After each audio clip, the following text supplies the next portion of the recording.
මහින්දගේ අත අල්ලගෙන ඉල්ලනවා. මහින්ද එතකොට අහනවා මේ මං ඉන්න කයුද නතර කරලා දෙන්නේ. මම බය නැතුව හොඳ වෙන්න. ඒක ළමයි ඒ දවස්වල අපි ටීවී එකේ බලනකොට මාර මොරාල් එකක් එනවා. දැන් මේකට මම මතක් වෙන්නේ ඒවා කියන්නම්. එකක් තිබෙනවා ඔය පෞරුෂත්ව බලය. يعني කෙනෙක්ගේ පර්සනැලිටි එකත් එක්ක එන බලය.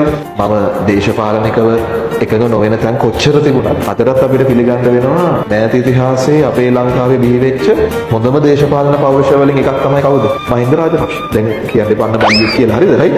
වැරදි ඇති වැරදි ගොඩක් තියෙනවා. මමත් එකඟ නොවන තැන් තියෙනවා. ඒක හරි. හැබැයි එයා ඒ කටයුතු කරපු කාල සීමාවෙ ළම එයා මාර පෞරුෂයක්. ඒක මාර පර්සනැලිටි එකක්. අදටත් රැස්වීමකට එනවා දුවත් සෙනගින් යුද්ධ ඉවර කරගෙන යනකොට මේ ඔය හරි ප්‍රස්ත ප්‍රහාරයක් එල්ල වුණා. හරි. එල්ල වෙලා ඒකේ මිනිස්සු කීප දෙනෙක් මරුණා. ගොඩක් අය තුවාල වුණා. දැන් තුවාල වෙච්ච අය රෝහලේ ඉන්නවා. ඒ කාලේ මහින්ද එකක් තිබුණා මොනවා හරි වෙච්ච ගමන් සිකියුරිටි එක මොනවා කිව්වත් යන්න එපා අපිට ආරක්ෂාව නැහැ කිව්වා වුණත් කවුද යන්නේ?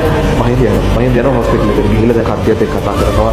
ගිහිල්ලා ඔයෝගේ එක ඇඳක් ළඟ යනකොට එක සෝල්ජර් කෙනෙක් සෙබලෙක් ඉඳලා අරගෙන සර් මේ යුද්ධය නම් නතර කරන්න එපා කිව්වා. යුද්ධය නතර කරන්න එපා සර්. අපි දැන් මේක අන්තිමටම ඇවිල්ලා තියෙන මේක අපිට ඉවර කරන්න පුළුවන්. අනේ සර් යුද්ධය නම් නතර කරන්න එපා කියලා බැගෑපත් වෙලා මහින්දගේ අත අල්ලගෙන ඉල්ලනවා. මහින්ද එතකොට අහනවා මේ කවුද කිව්වේ යුද්ධය නතර කරනවා කියලා. සර් සෝල්ජර්ලා කියනවා දැන් සර් මේ පත්තරවල තියෙන මේ කට්ටියක් කියනවා සර් යුද්ධය නතර කරන්න යන්නේ කියලා. ඒක මහින්ද අත් දෙකෙම එයාගේ අත අල්ලලා තියෙනවා. මම ඉන්න යුද්ධය නතර කරන්න දෙන්නේ. බයි නැත මොකද වෙන්නේ? ඒක නම් මේ දවස්වල අපි ටීවී එකේ බලනකොට මාර මොරහල් එකක්. ඒකේ මයිල් කිලින් වෙනවා යකෝ. මම හැම උදාහරණයක්ම කිව්වේ මොකටද කියන්නේ? පෞරුෂත්ව බලය.